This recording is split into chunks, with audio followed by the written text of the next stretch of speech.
I was sitting on a plane waiting for everybody to get on board, and you know, people talk on cell phones now, and you find out the most interesting things about people because they're telling personal things on the cell phone as if no one else is around.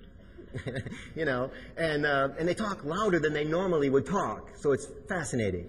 And this guy's getting on the plane, talking with his family, apparently leaving for a long business trip. He's talking all the way up the aisle, all the way to my row. He's seated inside the row, so I had to get up, which I don't have a problem with, but he didn't say, "Would you excuse me?" He kind of just, you know, because he's on the phone.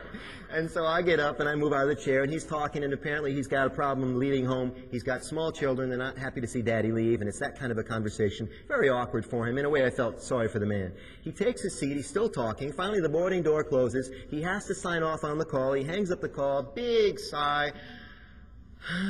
The weight of the world leaves him. And I turned to him, and I said, "How you doing?" He says, "Oh, you know, just trying to get out of the house today, man." And I said, "Yeah, it sounds like you're leaving for a long time." He says, "About a week." I said, "Huh?" I said, "You got kids at home, huh?" He says, "Yeah." I said, "How many kids do you have?" He says, "Well, I have 3 children." I say, "What ages?" They sound like they're small based on that call. He said, "Yo, you heard." "Yeah. I got 3 kids, 2, 4, and 5 years old. You know, the boy's the oldest. He's no problem. The 2 little girls do not like to see Daddy leave home." I said, "Yeah." I said, "You'll be gone a week?" He says, "Yeah, I will." I said, "You must travel a lot." He says, "I'm out of office about 10 days a month." I said, "What do you do for a living, sir?" He says, "Well, I'm a sales manager." I said, "No kidding. I'll bet that's an interesting job." He said, "Yes, sir, it is." I said, "Tell me, what's the biggest challenge you have at work?" He says, "Well, my biggest challenge is getting salespeople to work a full day. You know, these people don't want to work a full day. I'm chasing them all the time."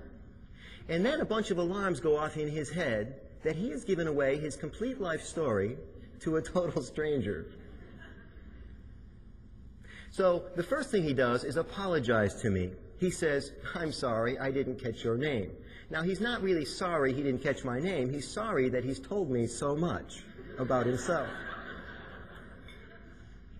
I said, "My name is Michael Angelo Caruso. Nice to meet you." He says, "Michael Angelo Caruso, what an interesting name." I said, "Thank you, sir." He says, "What do you do for a living?" See, he's got to play catch-up now.